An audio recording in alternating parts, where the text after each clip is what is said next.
So almost a year after the burning down of the palace of wax, the Pandavas knew that they had to get into the mainstream.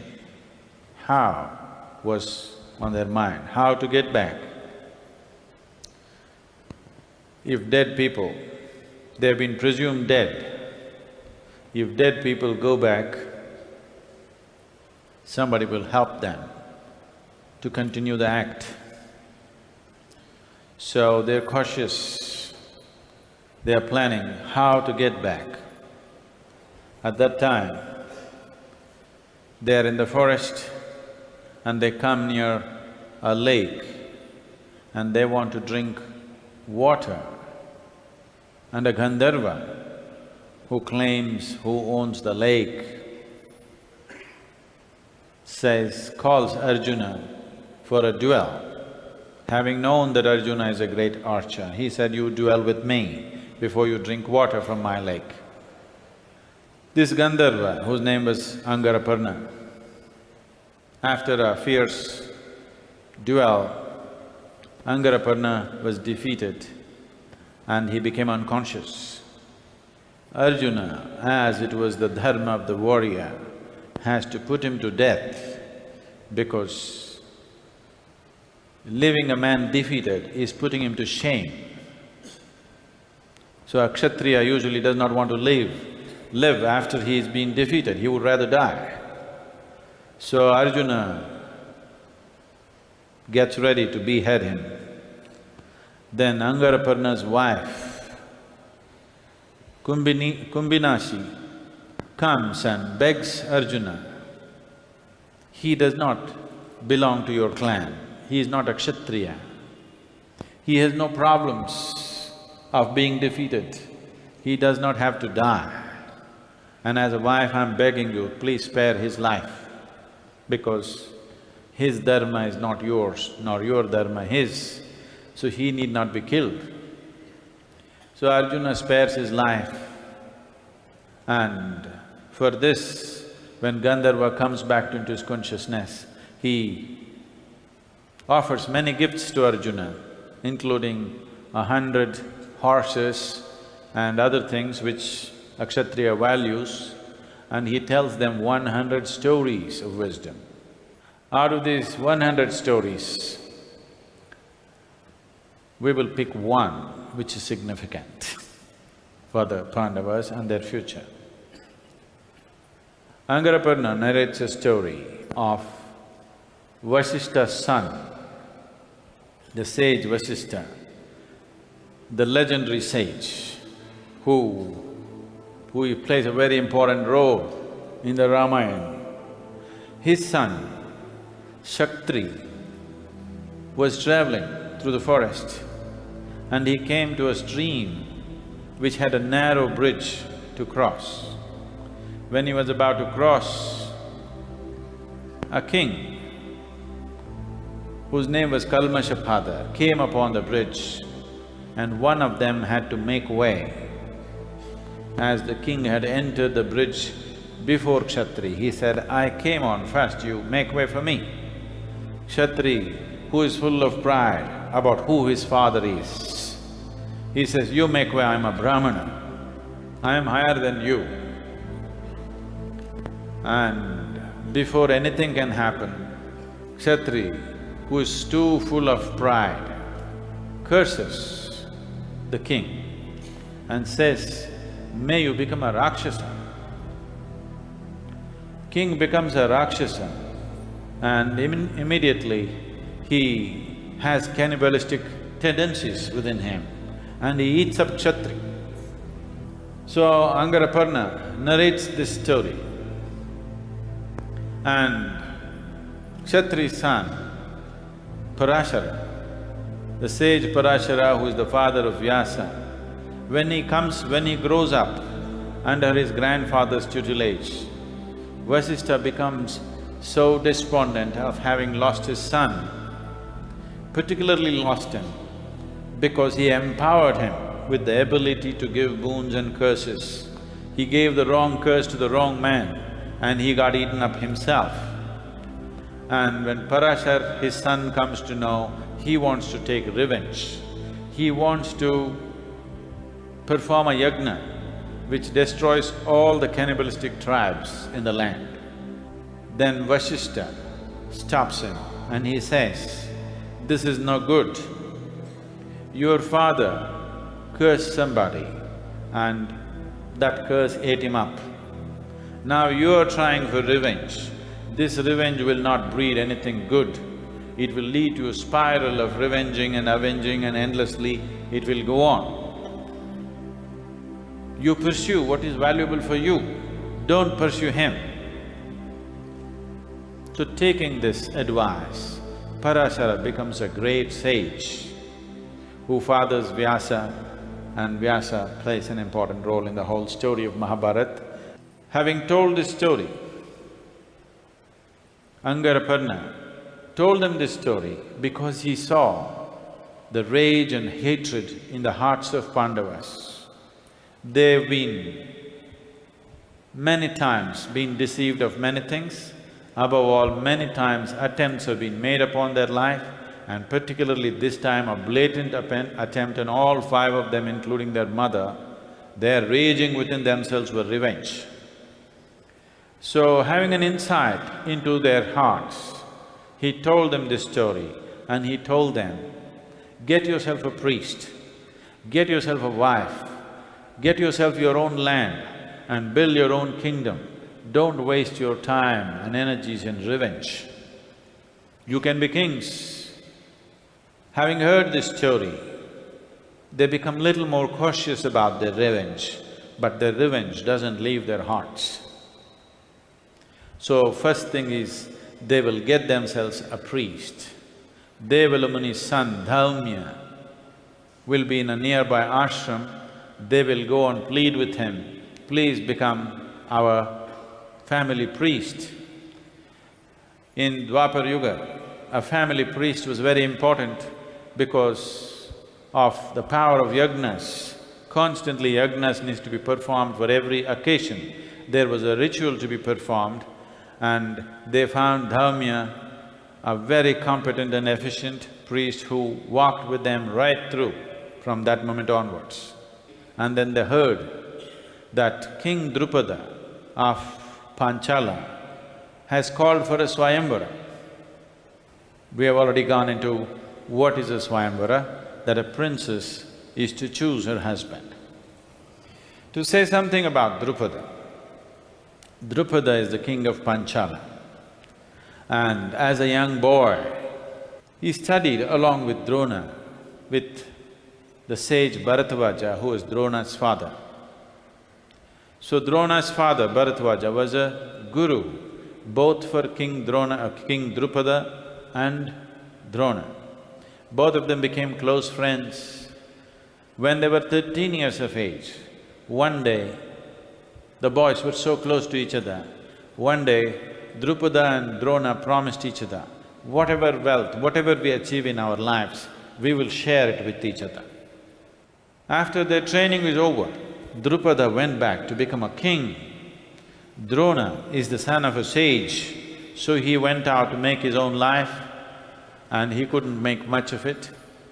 He got married to Kripi, who was Kripacharya's sister, and he bore a son whose name is Ashwatthama. He was called Ashwatthama because when he was born, he kind of laughed in such a way that it sounded like a horse. When the horse is happy, the sound that a horse makes, it sounded like that. So he was called Ashwatthama. And when the boy was young and he went out to play in the town, and they were extremely poor,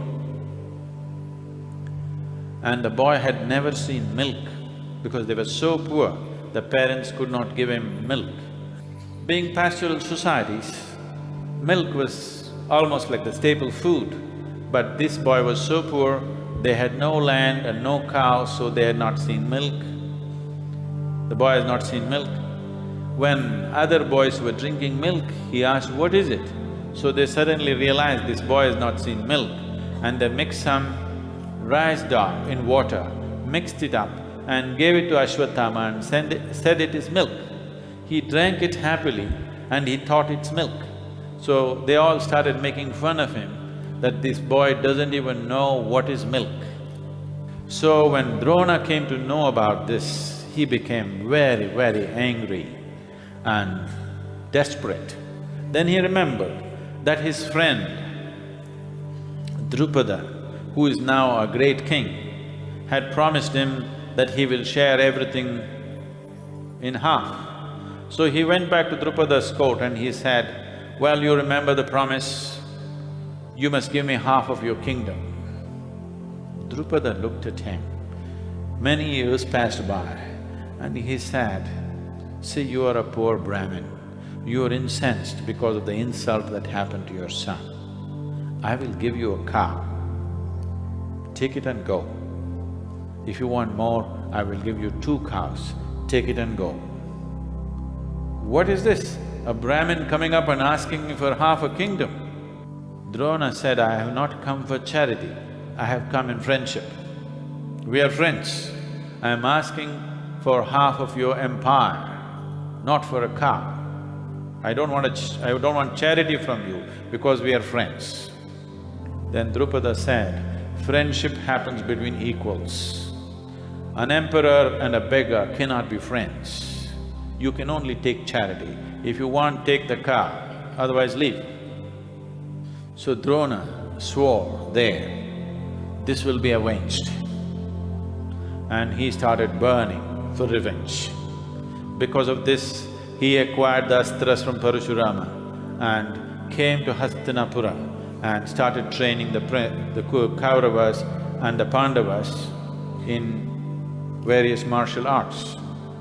And when they achieved a certain level of competence and the Kauravas and Pandavas were eager to offer some kind of offering to their guru, the first thing that Drona asked for is, "I want you to go and capture Drupada alive and bring him to me."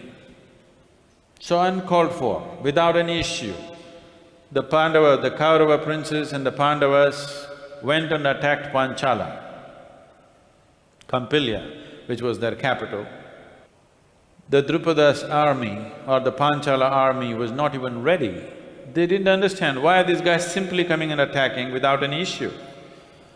So when the Kauravas attacked, 100 brothers went to attack the city with great fervor.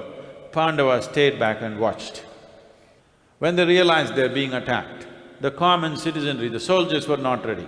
Common citizenry, men and women, came out of their homes with kitchen knives and sticks and ladles and anything and everything that they could lay their hands on and fought the Kauravas and beat them back. The Kaurava brothers came shamed because they were beaten down by common people with kitchen knives and ladles. Then Drona said to Arjuna, "It is you who has to offer the Guru Dakshina. You must get Drupada." So Bhima and Arjuna went, quietly slipped into the city, captured Drupada and tied him up, bundled him, brought him and laid him at Drona's feet. Drupada looked at Drona, it's his doing that these young boys bind him up and bring him as a prisoner. He's a great warrior himself. They bring him and throw him at Drona's feet. And now Drona says, "Now we cannot talk about sharing because we are not equals. You are lying before me as a slave. I am here and I have received you as a gift from my boys. I can do whatever I please, but I have been your friend. I will spare your life. For a Kshatriya, the worst thing that you can do is you conquer him and tell him, I will spare your life. He wanted to do the worst thing to him. If he had killed him, he wouldn't mind. But telling him, I will spare your life is the worst thing to do. And that to a Brahmana telling him, I'll spare your life was the worst thing for him to happen. And he said, half of your kingdom is mine, the other half I will give it to you as a friend. and I'll spare your life. Go and rule the other half. This part of the kingdom is mine. Drupada, burning in shame, burning in rage, burning with hatred, went back to his kingdom, head down, never able to lift it in front of his citizenry because he was taken like a slave and thrown at somebody's feet, and now he has come back to be a king. That's not something that people accept. He prayed to Shiva and he said, I want a child. I want a child who will go and take revenge. Because now, once he's lost battle with somebody, he cannot call him for a duel. He's lost the right to call him for a duel. So he says, I want a child who will fight and conquer Drona. A child was born, but it was a girl. He couldn't believe this. He asked Shiva that I want a child for revenge, and a girl is born. How is this girl going to take revenge? So, from day one, he started dressing her up like a boy. He didn't want people to know that she's a girl. He started pretending that it's a boy, started training her as if she's a boy. This girl was Amba, reborn. Now, he not only wanted to take revenge on Drona, he wants to take revenge on the whole Kuru clan because it's these boys who captured him. So he wants to kill Drona and the Kuru clan. And the main aspect of the Kuru clan, the pillar of the Kuru clan is Bhishma. If you knock him down, the whole thing will collapse, he knows that. So because he wanted to revenge against the Kuru clan, when Shiva blessed him, Amba was born as Drupada's daughter. And all this happening, when he saw it's a girl and he's disappointed, he's training her as a boy, but he can't deceive himself, he deceived the world around him, but within himself he knows it's a girl. And at the age of 14, this Amba, who was then known as Shikhandin, disappears. They're distraught and look for everywhere, but she's gone. And she goes into the forest to train by herself because she's come of age and she wants to hide it. She does not want anybody to know that she's a girl.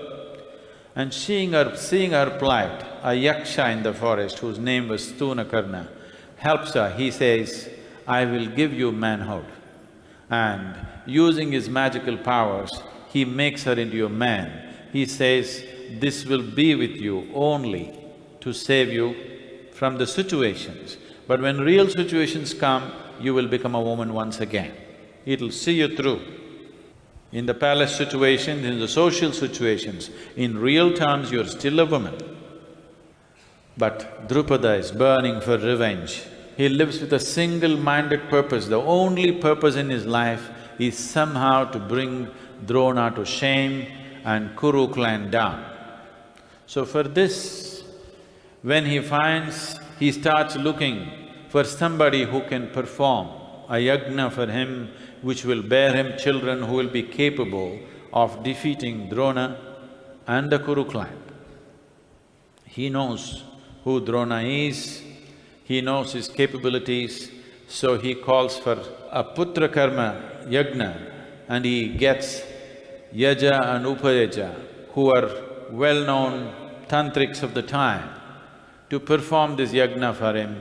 They perform an elaborate yajna and 2 children are extracted from the fire. One is Drishtadyumna.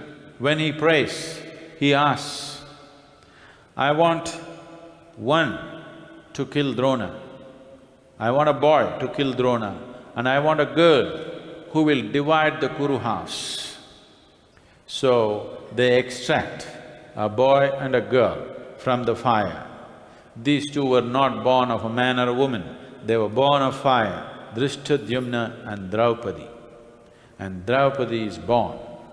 And now she's grown to a certain age and she and her brother Drishtadyumna were brought up once again with a single purpose. Her father from their very infancy went on telling them their only purpose of life is to take revenge on Drona and bring down the Kuru clan.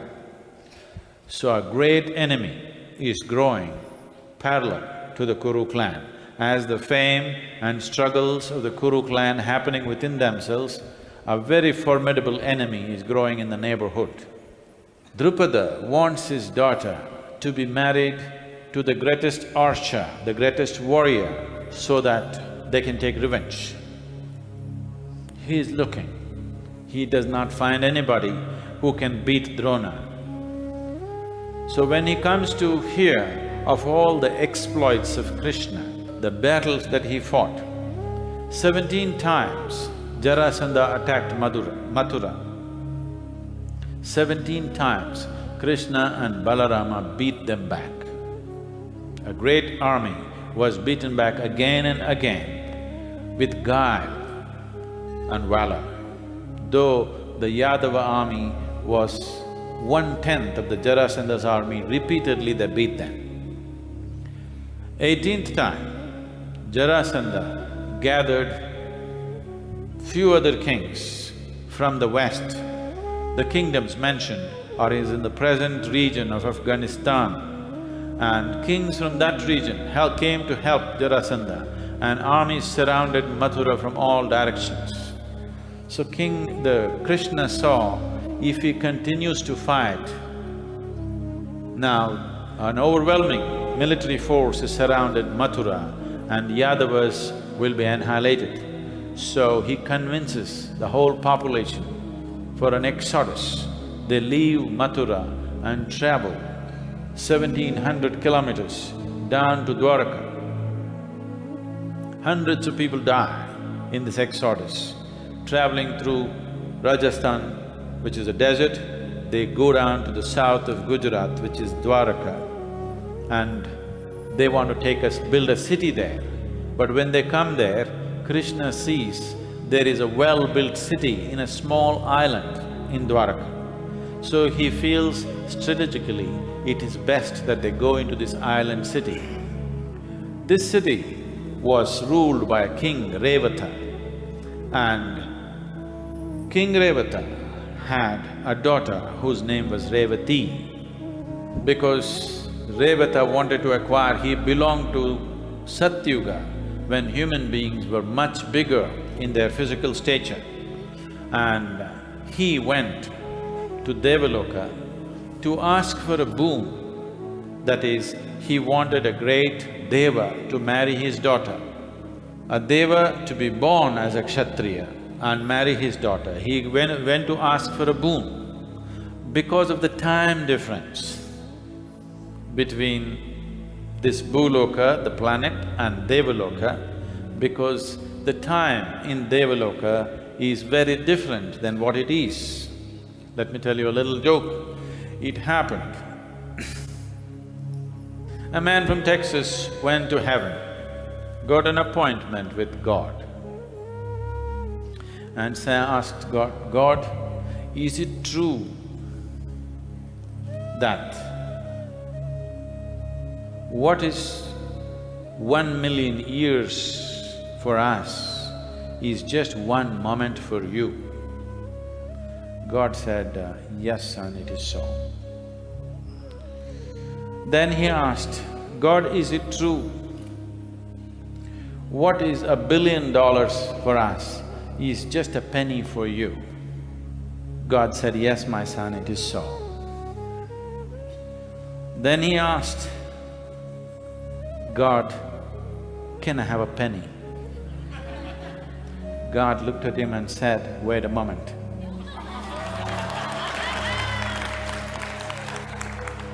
So this happened to Revata.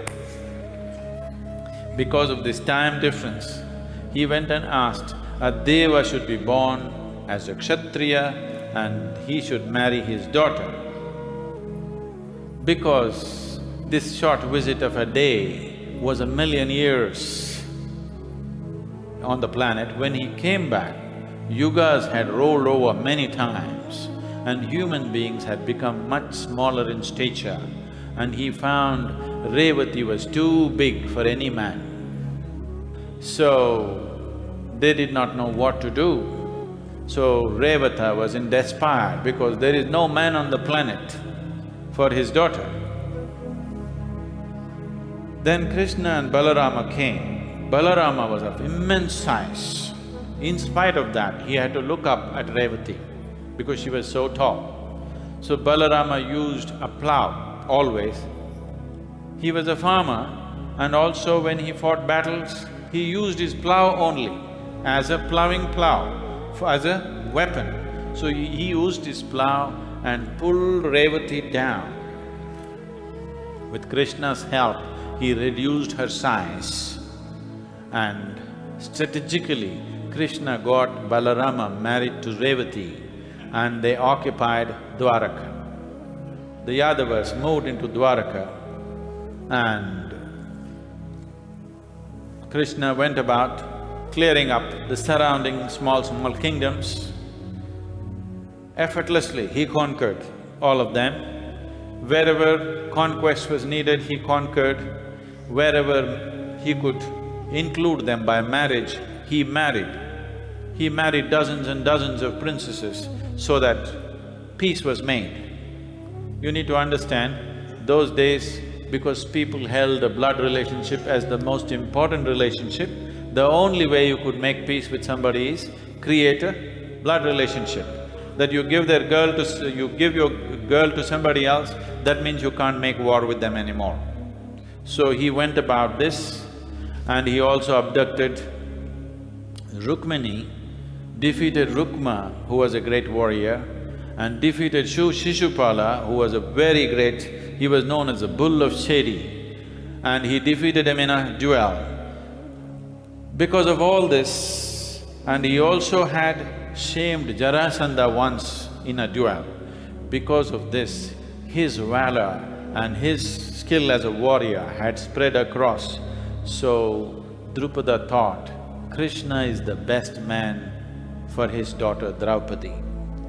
And he sent word to Krishna that, I want you to marry my girl. Krishna tried to dodge it. He tried to dodge it in many ways, but now the problem is, if you refuse, that will be an affront. That means he'll call for battle.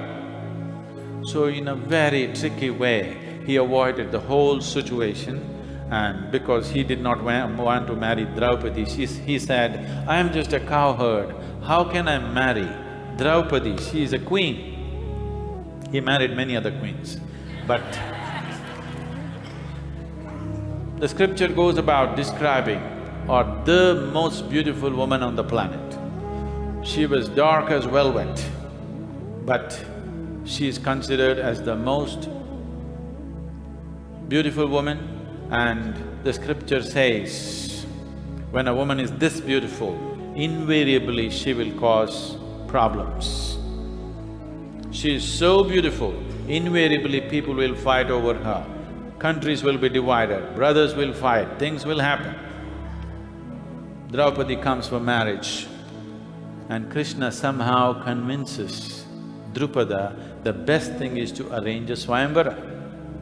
But Drupada says, I don't see any warriors who are capable of doing this. But Krishna says, a woman like Draupadi, who is so fiery, should make her own choice. You should not choose for her. And he says, let it not be a simple Swayamvara. Swayamvaras are of many kinds. This is a contest-based Swayamvara. We'll set up a difficult contest. Whoever wins the contest will be chosen by the girl. Still she has a choice. So Swayamvara is called for. Krishna's guru Sandipani himself devises a contest. The contest is, they create what is called a Matsya Yantra, that means a fishy machine. This is a simple machine which is revolving with a fish, with a wooden fish on the top. It is going round and round. Here there is a pool of oil which reflects that. They're supposed to look at the reflection, and the archer should shoot the eye of the fish, not the fish, the eye of the fish. So such a warrior or such an archer will get a chance to have the princess, but still it's her choice. So after much thinking and Krishna's pushing, Drupada agrees for this and announces Swayamvara. And the five brothers also hear of the Swayamvara. So does every Kshatriya in the Bharatvarsha. Just about everybody who is in the Kshatriya clan is invited so that Drupada gets the bravest and the most skillful warrior as his son-in-law, because the purpose of this marriage is revenge. He wants Drona dead, Kuru house pulled down. All the warriors arrive, including Duryodhana and all the Kauravas, Karna. But the Pandavas are still in disguise. Nobody knows that they are alive. Krishna sent his spies and found out that it was the Nishada woman and her 5 children who were burnt. So, he knew that they're not dead, but he did not know where they were. But he knew that once this news goes, they cannot resist, they will anyway come. So he also arrived with his Yadavas because he knew there could be trouble. So he came with his warriors surrounding the Swayamvara, just in case trouble breaks out, to control it. Everybody wants the hand of Draupadi. One thing is, she's an incredibly beautiful woman. Another thing is, Drupada is a very powerful king. It's a huge empire. Everybody wants that alliance. So when the contest comes, I will skip the details of this, there's a whole lot of things happening there. Everybody comes one by one, trying it out. Nobody can many of them cannot even string the bow because it's a trick bow. It's an occult bow that you must know how to string it. Otherwise, most people did not even know how to string it. So those warriors who managed to string it couldn't shoot straight, looking at the reflection with a fish which is rotating. Duryodhana is not the kind who wants to lose. So he sent out his brother, Dushyasana, to try it out. Try it out, but don't win, because I want her. So Dushyasana went, a very proud man and also a brave warrior. He went with great pride and tried to string it, he couldn't even string it. Then Duryodhana kept himself back because he didn't want to go and shame himself. Then Karna stepped in, was among the last of the warriors. He stepped in with the swagger, effortlessly strung the bow and just got ready to shoot. Arjuna saw who he is and he knew he can knock the fish down. His reputation is that he is a Sutaputra. Duryodhana has made him a king and included him, but still he is a Sutaputra. Krishna saw, this is not good. This is not according to the script. But he is competent enough, he will knock it down. And Karna is super confident that he will knock it down. So every time a warrior came, Draupadi glances at Krishna because she wants to know if this is the guy she should choose. She's leaving the choice to him. So every time a warrior comes, Krishna is smiling, enjoying the whole show. And she knows this is not the guy, this is not the guy, this is not the guy. Anyway, they didn't even shoot on the thing. But even if they do not shoot, she can still choose if she wants. So Krishna mildly indicating this is not him. When Karna came, Draupadi looked at Krishna, Krishna closed his eyes. He said, I'm afraid for you. because this is not according to the script, but this guy can do it. When he came close, Draupadi was standing there with the garland. Her brother Dushadumna was standing there in a protective way. So she said it loud enough for it to be heard by Karna. She said, "I don't want to marry a Suta." She did not even say Suta Putra, she said, "He is a Suta." So Drishtadyumna said, my sister does not want to marry a Suta, so don't take the trouble of even trying. Shamed among all this assembly of people, Karna put his head down but gave her a vengeful glance, said, "When my time comes, I will not spare you." And he went back and sat down in great shame. Then a Brahmana, a young Brahmana stood up and he came forward and said, "Now that none of the Kshatriyas have been able to win the contest, can I make it?" Then Drishtadyumna was confused how to allow a Brahmana to compete. He looked at Krishna. Krishna dropped something that was in his hand and bent down.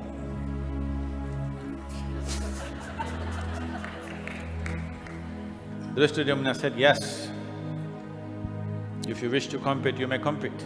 But all the warriors have failed, what are you going to do? If you wish, you can do it." This Brahmana came, did a pradakshina for the bow. 3 times he went around the bow, prostrated before the bow, as if it is the culmination of his destiny. Picked up the bow effortlessly, strung it and looked at the reflection. 5 chances were given for any warrior to hit the eye of the fish. He shot 5 arrows in such a quick succession, a line of arrows from the eye down. It went into the fish, split the fish into 2, and the fish fell down in 2 halves. The roar went up, one in appreciation. All the Brahmanas and the non-Kshatriyas who have come just to see the contest, they roared in appreciation. But the Kshatriyas roared in anger, "This is not fair. How can a princess be given to a Brahmana? Now a Brahmana has won the contest and we cannot kill a Brahmana because according to the Arya Dharma, you can't kill a Brahmana. But it is Drishtadyumna who allowed this. Let us kill him." They all drew their swords. Immediately Bhima, Nakula, Sahadeva and Arjuna, all of them stood up to fight. Bhima plucked a small tree in his hand and smashed everybody down who came towards Drishtadyumna.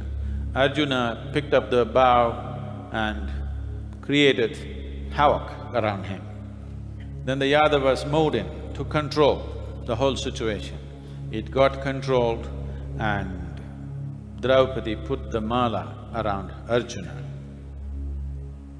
Arjuna and the 4 brothers took Draupadi back to where Kunti was, and she was cooking. As usual, whenever as Brahmanas they went out to beg for their food, when they came back, they always placed it at her feet and it was for her to divide the food, and always she divided it into 2 halves, one for Bhima, another for the 4 brothers. They walked in and said, "Mother, see what we have brought today." She said, "Whatever it is, share it among yourself." Then they were aghast, "Mother, it's a woman. We have brought a princess." She turned back and looked at Draupadi. She was the most stunning creature she had ever seen. She looked at her and said, "It doesn't matter. I told you share and that's it." They were completely confused. Above all, Draupadi was aghast that she was happy that, this brave warrior had won her in the contest, but now this mother says share, and the brothers didn't know how. So they came back to Drupada's palace where Krishna and Vyasa were there and a debate arose. How can 5 men marry this one woman?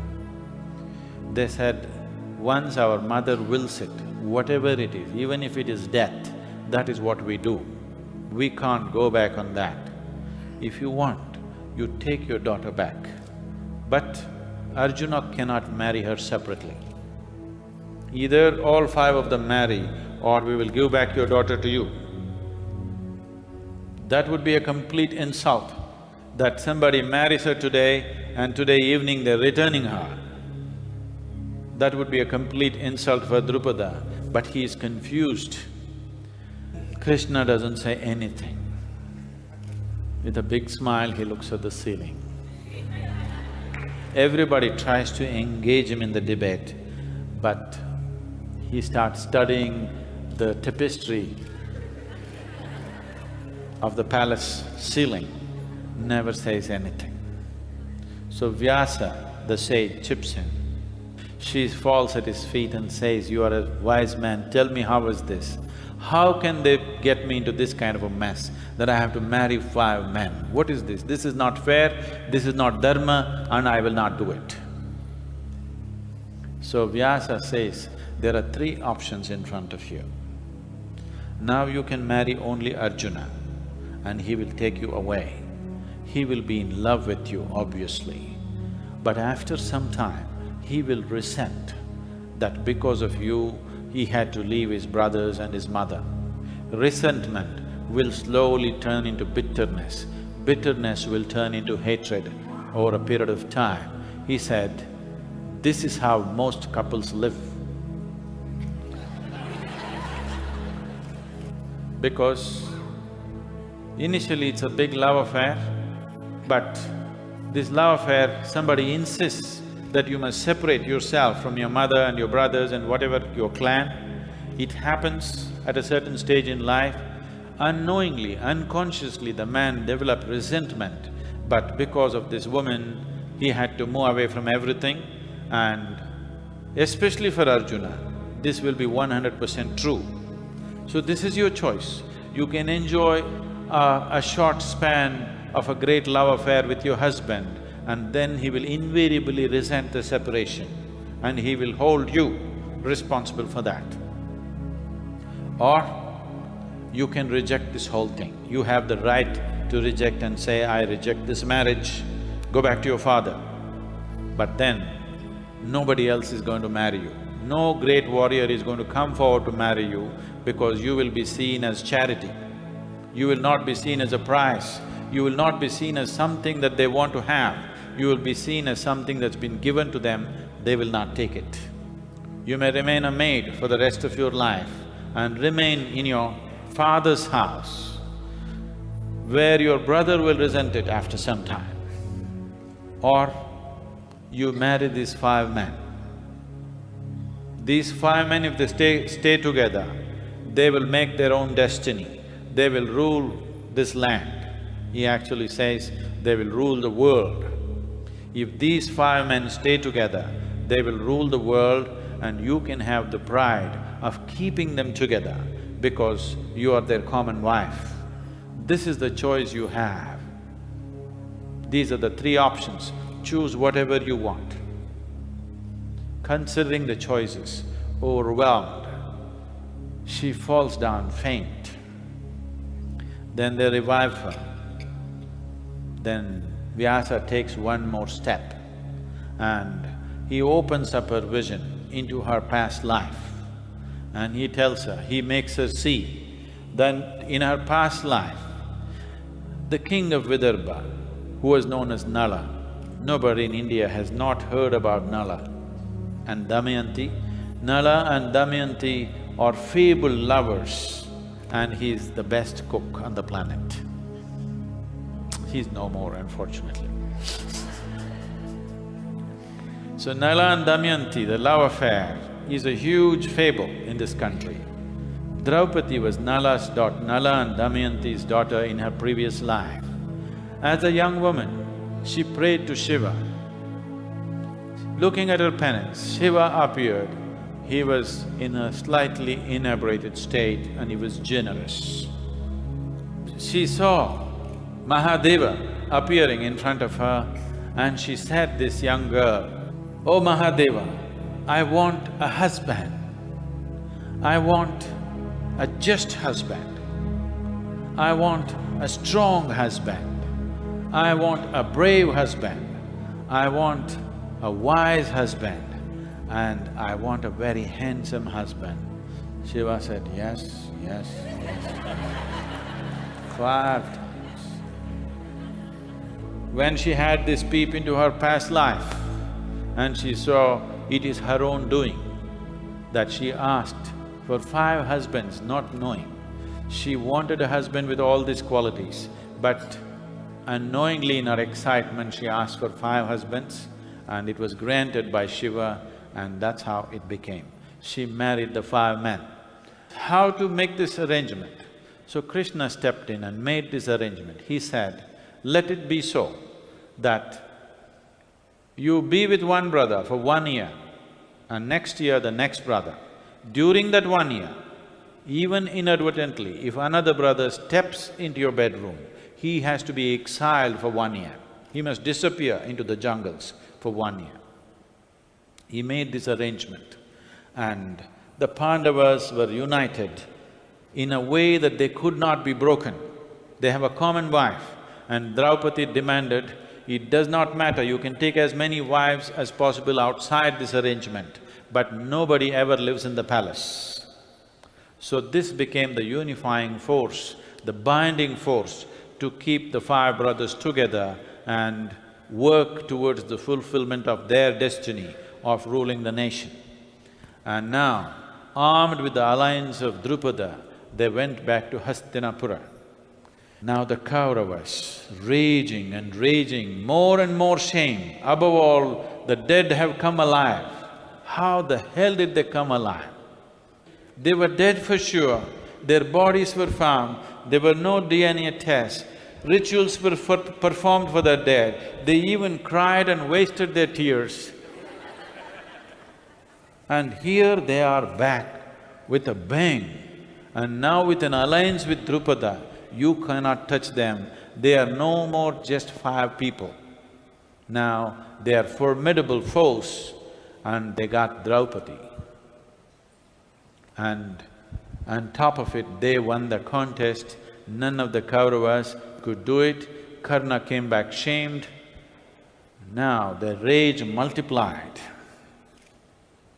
Yudhishthira came back, now with a wife and a priest, and he is laying claim for his position as a king. So Dhritarashtra could not help it, he had to coronate him as the Yuvaraj or the next king.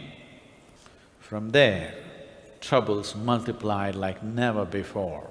Now it was battle inside the palace. Swords were not drawn, everything else happened. The nation started suffering because there is such a big power struggle going on within the palace.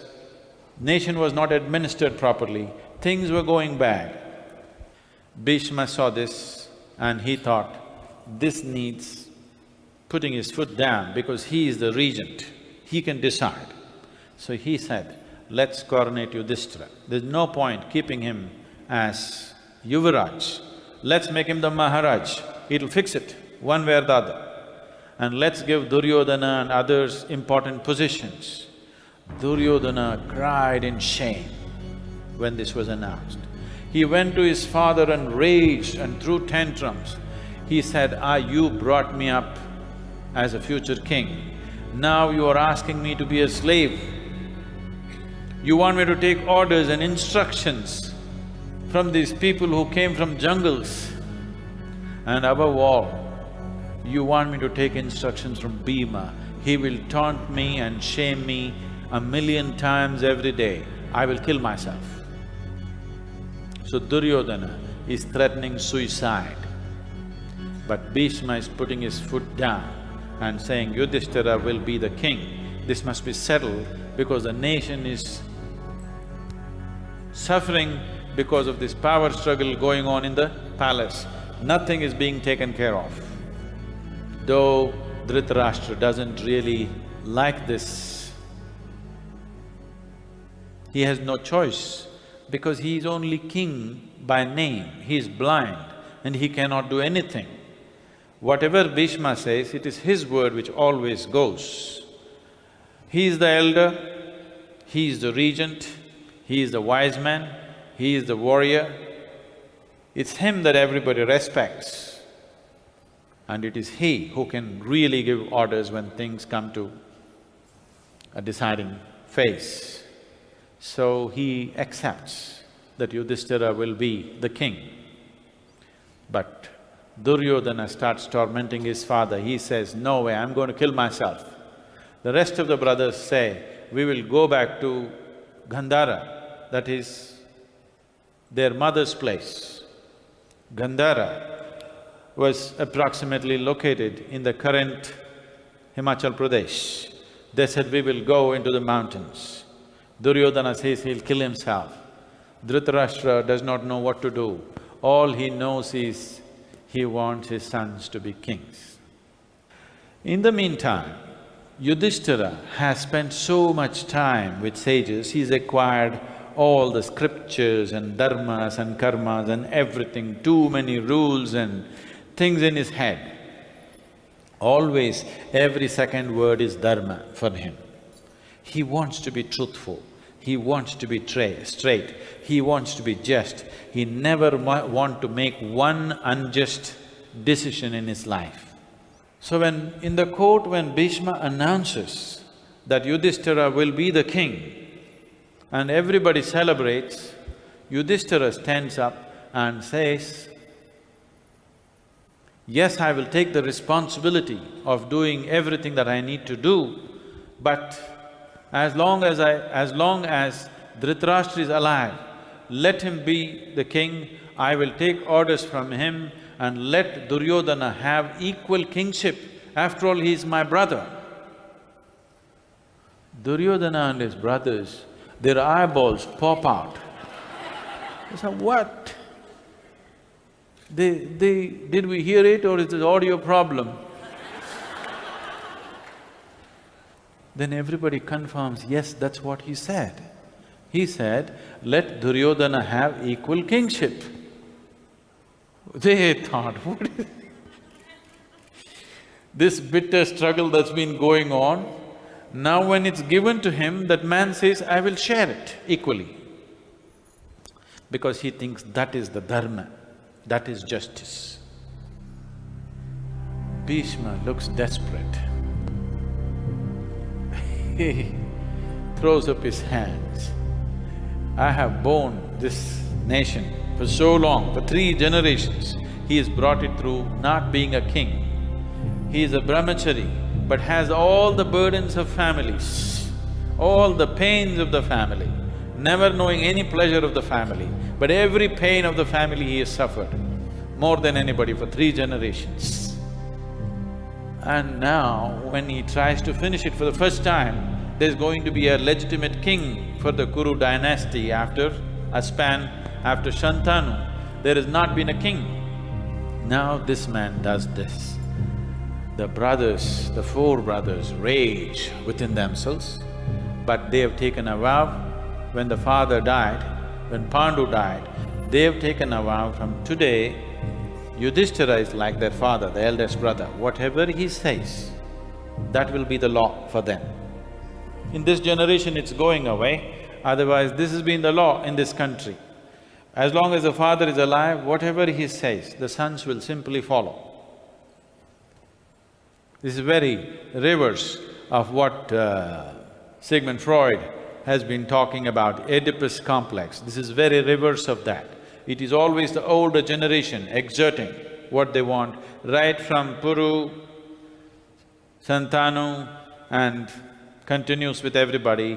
It is slightly reversing with Duryodhana, otherwise it is always the older generation exerting their thing. So they took Yudhishthira as their father. Whatever he says, they'll go by that. But Bhima burst out. He couldn't bear it After all this struggle, now there is a chance that his brother will be the king and they will be there as the power, and this man gives it up. Bhima walks out of the court because he cannot say anything against his brother, he cannot fight him. He just gets up and walks out of the court. In the meantime, Bhima has been… he's happy. He eats well, he's happy, he likes to fight with somebody. He is not like one man, he's like many, he's all over the place, unending energy, unending appetite, unending everything. So he falls in love with a woman who is known as Jalandhara in Haryana, Valandhara in UP, Balandhara in Bengal. You know the story. This is a problem in India, okay? From New Delhi to Calcutta if you travel, if you have a name which starts with, let's say you are Vasudev, by the time you reach Calcutta, you will become Basudev. If you reach Tamil Nadu, you'll become Vasudevan. Here the end part they change, there they change the beginning. So her name traveled like this. Her name is Jalandhara here and Bhima fell in love with her. Jalandhara is the sister of Bhanumati, who is Duryodhana's wife. Asking for trouble. Duryodhana's wife's sister, Bhima falls in love with her. A whole lot of incident, how he conducts his love affair, I will not go into that. But one particular incident where he wants to meet this Jalandhara, Valandhara, Balandhara, not possible in the palace. So he sends a note to her, he wants to meet her in the gymnasium. Because that is where he spends most of his time. Every day he is working out, building his muscles and, practicing his mace, fighting. That's where they spend their time mostly. So he invites her and in secrecy, in the middle of the night, she comes and meets him in the gymnasium, in Balia's gymnasium. Balia was a great wrestler who was over 100 years of age. And his son, Someshwar, was in charge of all the training for all the princes, all the royal clan that was there. And he meets Jalandhara there and he's escorting her back. Then he notices a spy is following. Then he catches hold of the spy and wants to smash his head. Then the spy begs him and says, "Please spare my life, I will tell you something that you will be interested in." So holding him by the neck, and the spy's legs were no more on the ground, he held him up like this and asked him, "Okay, what is it that you got to tell me?" The spy said, "Right now, I'm telling you, they're doing something. Within a month's time, you will be dead for sure." "How is it?" he asked. "How is it that I'll be dead? It is you who is going to be dead within a minute." He said, "No, no, no.